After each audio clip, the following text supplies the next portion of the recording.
لماذا ترفض زوجة عثمان ديمبيلي الحضور لرؤيته أثناء لعبه؟ منذ عدة سنوات لم تأتوا إلى الملعب ولو مرة واحدة لمشاهدة ديمبيلي يلعب، على عكس زوجات لاعبي كرة القدم الآخرين، فهي لا تريد أن ترى زوجها يلعب لسبب مجنون تماما.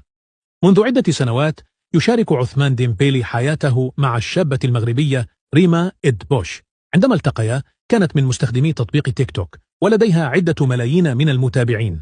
وفي ديسمبر 2021 تزوج الاثنان، وتم تسريب العديد من الصور.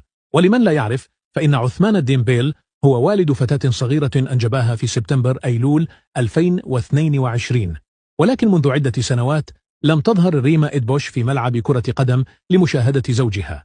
في الواقع لم يكشف عثمان ديمبيلي الذي وصل إلى باريس سان جيرمان في عام 2023 عن حياته الخاصة أبدا، ولم يظهر أبدا علنا مع ابنته وزوجته. ويتابع ريما أكثر من 15 مليون متابع على إنستغرام. لكن إذا كانت لا تريد الحضور إلى الملعب فذلك لسبب محدد للغاية. في الواقع لم تظهر المرأة المغربية وجهها أبدا للعلن، حتى على موقع إنستغرام، حيث تكون منشوراتها مجهولة. إنها ترتدي دائما حجابا لإخفاء نفسها حتى لا يتم اكتشافها من قبل عامة الناس.